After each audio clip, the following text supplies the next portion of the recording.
노선 개편을 단행한 청주시가 시민 의견을 반영해 조정안을 내놨습니다. 오늘 19일부터는 무료 환승 횟수가 하루 3회로 늘어납니다. 이번 총선에 충북에서는 지금까지 47명의 예비후보가 등록했습니다. 40%가 넘는 예비후보가 범죄 이력을 갖고 있는 것으로 나타났는데 음주운전이 가장 많았습니다. 총선이 다가오면서 군소후보들의 움직임도 빨라지고 있습니다. 진보당은 충주와 청주, 흥덕에서 출마를 선언했고 녹색정의당은 상당에 출마를 선언한 무소속 후보의 영입을 추진하고 있습니다. 고등학교 재학 당시 같은 학교 여학생을 집단 성폭행한 3명에게 징역형이 선고됐습니다. 사건 발생 3년 만에 법의 심판을 받는 건데 피고인들은 곧바로 법정 구속됐습니다. 여러분 안녕하십니까. CJB 8시 뉴스 시작합니다. 4월 10일 22대 국회의원 선거에 지금까지 충북 지역에서는 47명의 예비후보가 등록을 마쳤습니다. 이들 중 40%가 넘는 예비후보들이 범죄 이력을 갖고 있는 것으로 나타났는데 특히 7명은 음주운전으로 처벌받은 전력이 있는 것으로 확인됐습니다. 이태영 기자입니다. 지금까지 충북 지역에서 국회의원 선거 예비후보 등록을 마친 사람은 모두 47명. 이 중 40%가 넘는 20명은 범죄 이력이 있는 것으로 나타났습니다. 20명의 범죄 이력을 합치면 전체 45건입니다. 가장 많은 건 음주운전입니다. 청주청원의 한 후보는 지난 2002년부터 5년 사이 3번의 음주운전으로 450만 원의 벌금을 선고받았습니다. 청주 상당과 충주의 예비후보들도 과거 각각 2번의 음주운전을 저질러 벌금형을 선고받았고 이 밖에 4명의 다른 예비후보들도 음주운전 전과를 갖고 있는 것으로 확인됐습니다. 지난 2018년 공직선거법과 정치자금법 위반 혐의로 의원직을 상실했던 제천단양의 한 예비후보를 포함해 6명은 공직선거법 위반 혐의로 징역형과 벌금형을 선고받았습니다. 집회 및 시위에 관한 법률 위반이나 국가보안법 위반 이력을 가진 후보도 적지 않습니다. 5명의 예비후보자들이 집시법 위반 혐의로 9번의 처벌을 받았고 2명의 예비후보는 국가보안법 위반 혐의로 징역형을 선고받은 이력이 있습니다. 다만 이들 중 다수는 1980년대와 90년대 학생운동과 민주화운동 과정에서 생긴 것으로 처벌 이후 사면 복권된 사례들도 여럿 있습니다. 충북 지역에서도 모든 집회와 시위에 대해서 모든 책임을 제가 졌거든요. 나왔을 때 김영삼 대통령이 사면 복권도 해줬죠. 이 밖에 업무상 횡령이나 부정수표 단속법, 방문 판매법, 감염병 예방법을 위반한 사례들도 있습니다. 20명의 전과를 가진 예비후보들 중 정당별로는 국민의힘이 7명으로 가장 많고 민주당은 6명, 그 뒤로 무소속과 진보당, 개혁신당 순이었습니다. CJB 이태현입니다. 거대 여야에 맞설 군소 후보들의 움직임도 빨라지고 있습니다. 진보당이 충주와 청주 흥덕에 출마를 선언했고 선거연합정당을 선언한 녹색정의당은 상당구에 출마를 선언한 무소속 후보의 영입을 추진하고 있습니다. 조용광 기자입니다. 진보당 김종현 도당위원장과 이명주 청주시 지역위원장이 충주와 청주 흥덕 출마를 선언했습니다. 19대와 21대 등 이전 총선에 출마한 적이 있는 두 후보는 이번 총선은 윤석열 대통령을 탄핵시킬 기회라고 주장했습니다. 야권 연대로 200석을 확보해 윤석열 정권을 심판하고 노동자와 농민을 위한 개헌 국회를 열자고 주장했습니다. 전주 을 국회의원 재선거에서 첫 당선자를 낸 진보당은 야권 단일 후보나 연동형 비례대표제를 전제로 한 선거 연대도 추진하고 있습니다. 윤석열 정권을 심판하기 위해서는 야권이 단결해서 전국을 1대1 선거로 만들어야 합니다. 두 번째로 선거 제도와 관련해서 병립형이 아니라 준연동형을 유지하고 충북 기후위기 비상행동 공동대표와 충북 장애인 야학협의회 대표 등을 지낸 송상호 예비후보는 청주 상당 출마를 선언했습니다. 거대 양당의 후보들을 비판한 송 예비후보는 기후위기 극복과 아동과 청소년, 장애인, 노약자를 위한 보편수당 도입을 공약했습니다. 두 노회한 정치인이 상당구에서 다시 정치를 한다는 것 자체가 부끄러운 일이라고 생각하고요. 저는 이분들의 정치를 중단시키는 것이 제 역할이라고도 생각하고 있습니다. 녹색당과 정의당의 선거 연합 정당인 녹색정의당은 무소속 출마를 선언한 송상호 예비후보를 영입해 청주 상당 한 곳에서 후보를 내는 방안을 추진하고 있습니다. 또 장성남 전 국민의당 청원구 지역위원장이 이준석 신당인 개혁신당의 충북 1호 후보로 청원구 예비후보에 등록했습니다. CJB 조용광입니다. 고등학교 재학 당시 같은 학교 여학생을 집단 성폭행한 3명에게 징역형이 선고됐습니다. 수사 시작 3년 만에야 실형이 선고된 피고인들은 곧바로 법정 구속됐습니다. 안정원 기자가 보도합니다.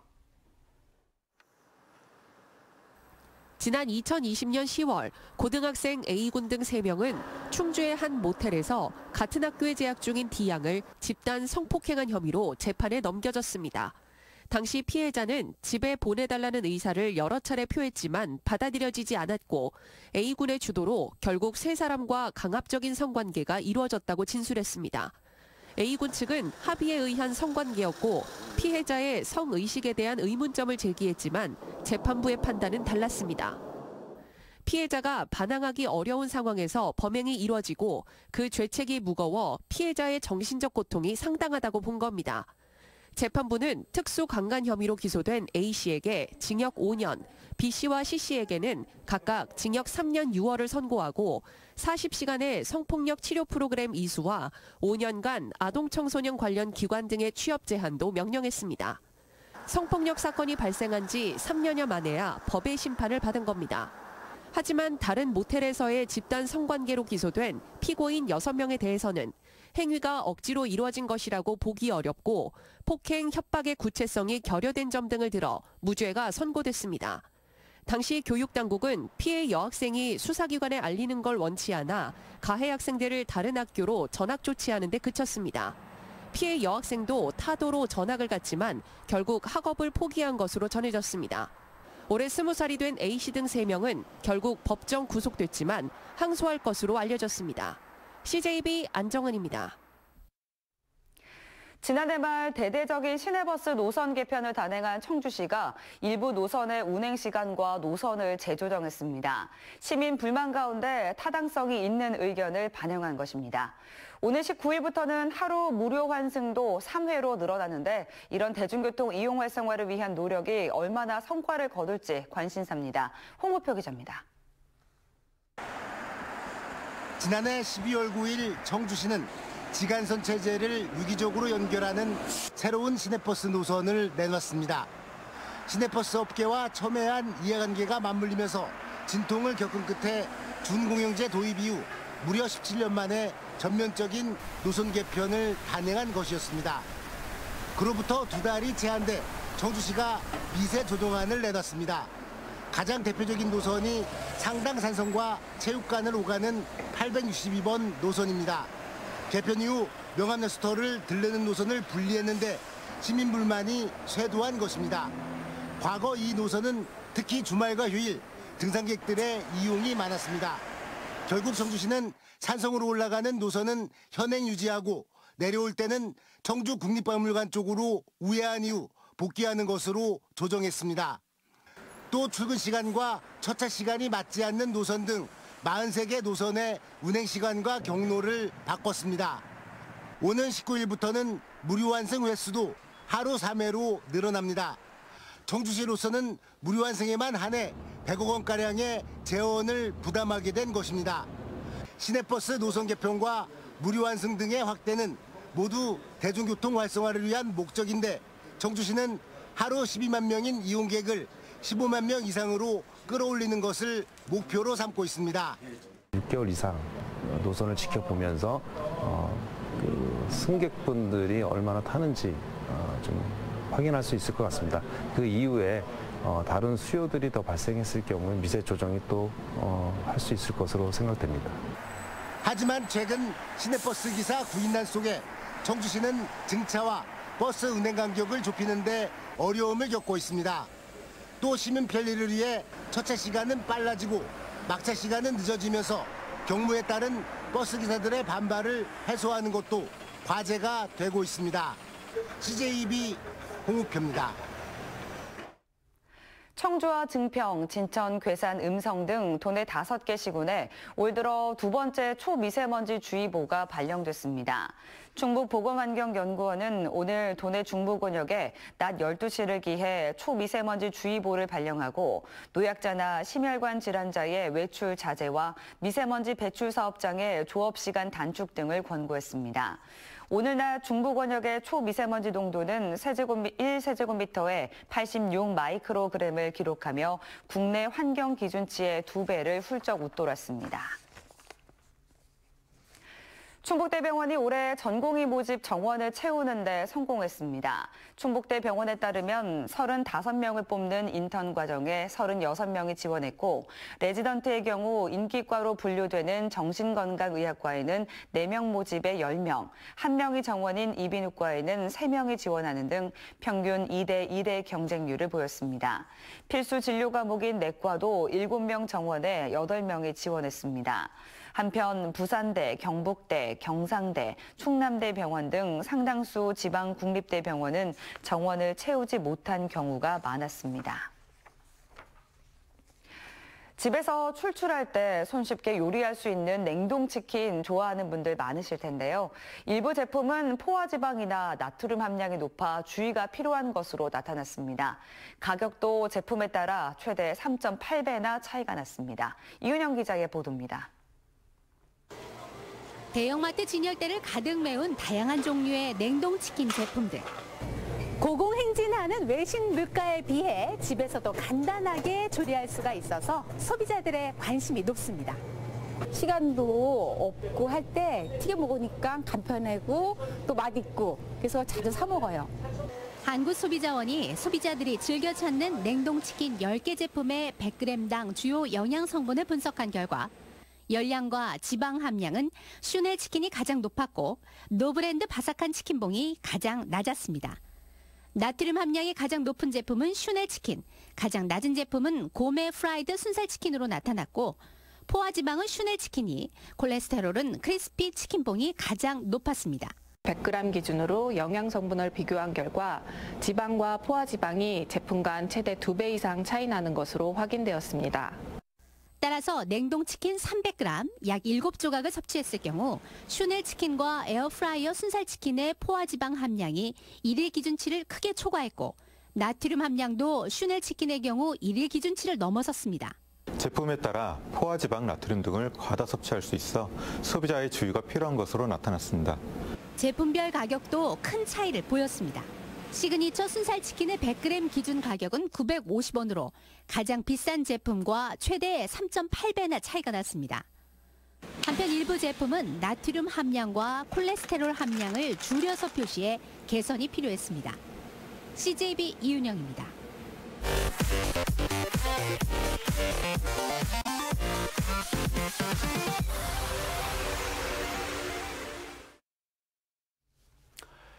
고향사랑 기부금의 모금 방법을 완화하고 지정 기부금의 근거를 신설하는 내용의 고향사랑 기부금 일부 개정 법률안이 오늘 국회 본회의를 통과했습니다. 이에 따라 호별 방문이나 개별적인 전화 등 예외적인 경우를 제외하고 그 밖에 모금 방법이 포괄적으로 허용됩니다.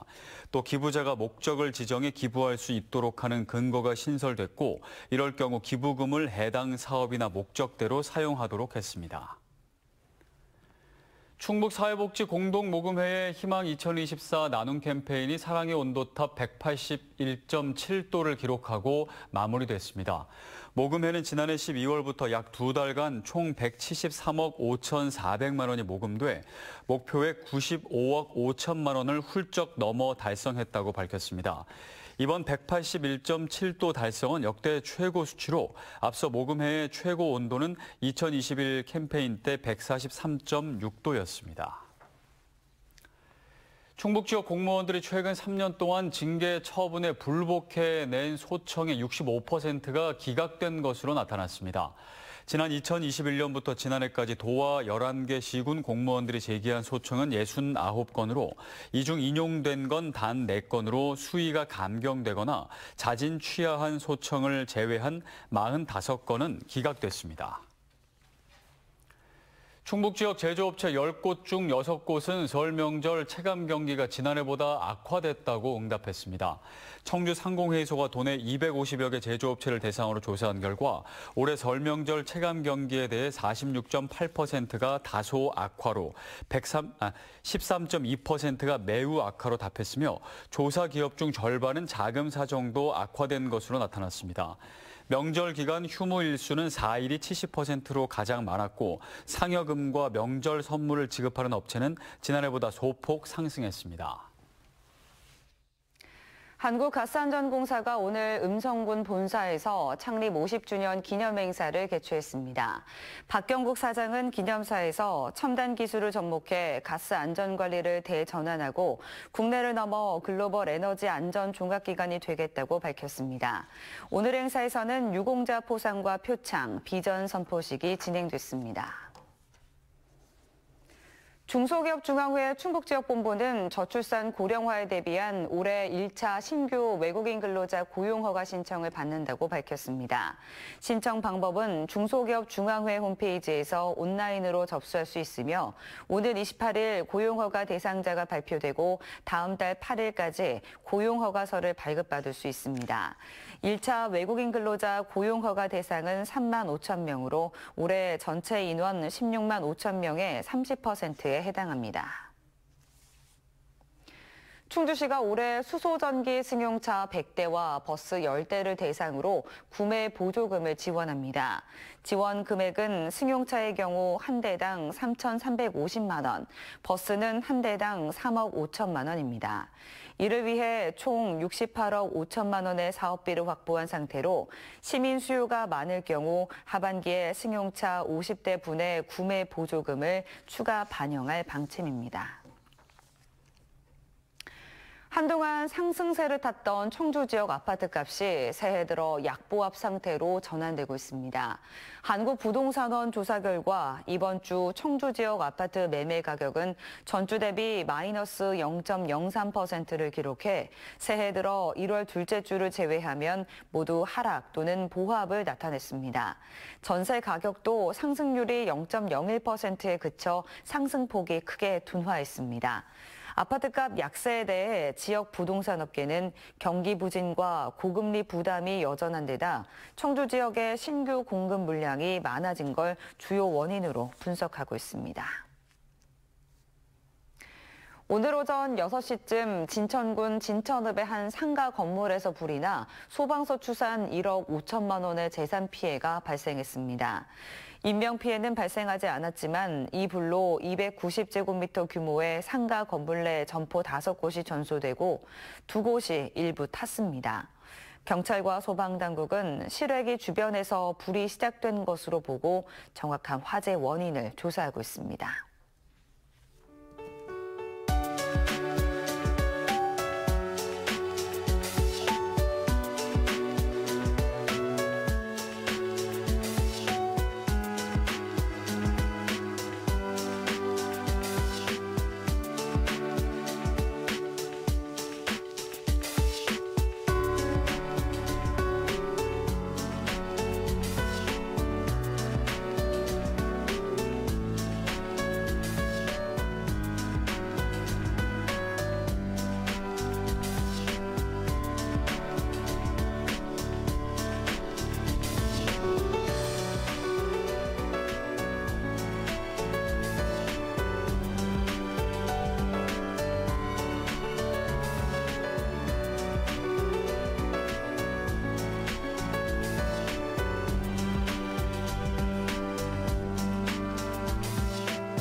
모두 마칩니다. 시청해주신 여러분 고맙습니다.